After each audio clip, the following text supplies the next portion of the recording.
नमस्कार। मैं हूं टीपी पांडे।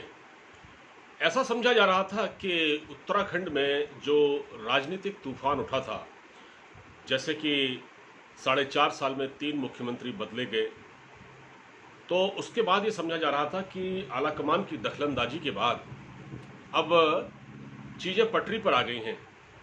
लेकिन ऐसा नहीं था। ये ऊपर से देखने में लग रहा था कि ये बगावत के जो बुलबुले हैं, ये शांत हो गए हैं, लेकिन ऐसा नहीं था।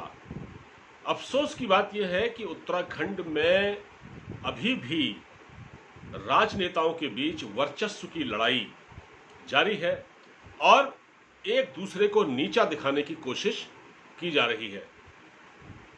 हाल यह है कि जो विधायक कांग्रेस से बीजेपी में आए थे, खासतौर से हरक सिंह रावत और उमेश शर्मा काऊ, जो कि रायपुर सीट से विधायक है, इन दोनों ने जो आरोप लगाए हैं वो काफ़ी हिला देने वाले हैं। असल में जो उमेश शर्मा काऊ है, ये कांग्रेस से विधायक थे। 2000 जब ये आए 2012 में ये कांग्रेस से जीते थे, ठीक है, और 2017 में ये बीजेपी में आ गए थे और बीजेपी के टिकट पर ये चुनाव जीत गए थे भारी मतों के साथ। मगर अब ये जो चीज़ है, ये कहीं ना कहीं बीजेपी के कुछ नेताओं को पच नहीं रही है। त्रिवेंद्र सिंह रावत, जो कि उत्तराखंड के पूर्व मुख्यमंत्री हैं, दरअसल 2012 में जब ये कांग्रेस में हुआ करते थे, उमेश शर्मा काऊ, इन्होंने त्रिवेंद्र सिंह रावत को बुरी तरह हराया था और तब त्रिवेंद्र सिंह रावत काफ़ी परेशान हुए और वो इस हार को अभी तक पचा नहीं पाए हैं। और अब देखिए यही सब हो रहा है।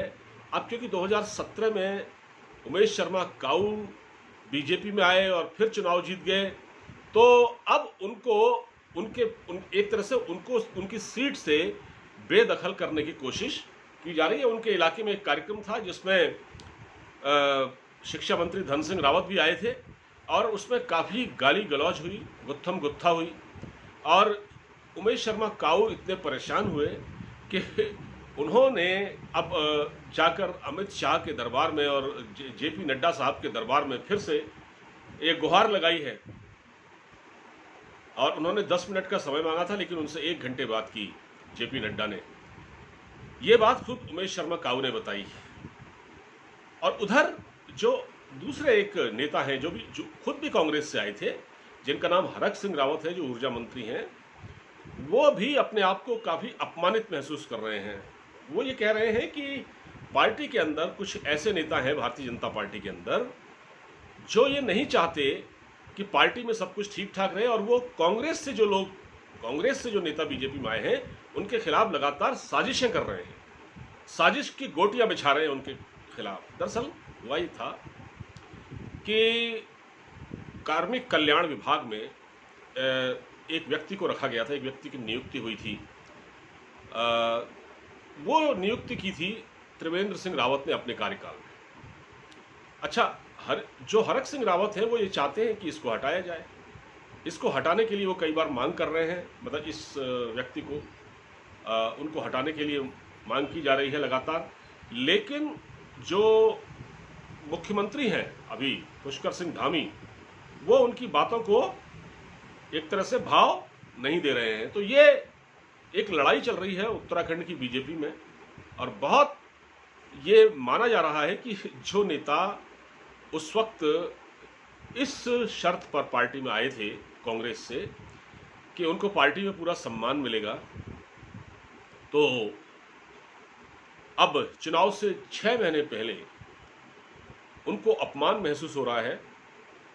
अब तक ठीक था, लेकिन चुनाव आते आते अब वो सम्मान न मिलने की बात कर रहे हैं। तो भारतीय जनता पार्टी के अंदर जो ये रार मची हुई है, खासतौर से ये जो कांग्रेस से आए नेता हैं, हालांकि कांग्रेस से तो सतपाल महाराज भी आए थे और सतपाल महाराज खुद भी इस बार जब धामी जी को बनाया जा रहा था मुख्यमंत्री, तो उस दौड़ में मुख्यमंत्री उम्मीदवार के तौर पर उनका भी नाम आ रहा था। लेकिन सतपाल महाराज अभी फिलहाल शांत हैं। तो बेसिकली झगड़ा यहाँ पर है कि जो लोग कांग्रेस से आए थे बीजेपी में, खासतौर से जो बीजेपी में आए थे उनके खिलाफ आरोप ये है कि साजिशें की जा रही हैं, और ये भी ज़रूर है कि कांग्रेस से उनको शायद एक तरह से ग्रीन सिग्नल भी मिला है। ऐसा बताया जा रहा है कि अगर वो कांग्रेस में जाना चाहें तो जा सकते हैं, लेकिन नेता लोग ये भी देखते हैं ना कि किस पार्टी की स्थिति मजबूत है उत्तराखंड में, तो वो उसी नाव में सवार होता है जहां से वो किनारे लग गया है, यानी उसको फायदा हो, वो चुनाव जीतेगा, मंत्री बनेगा, ये सारी चीजें इन लोगों के दिमाग में चलती रहती हैं।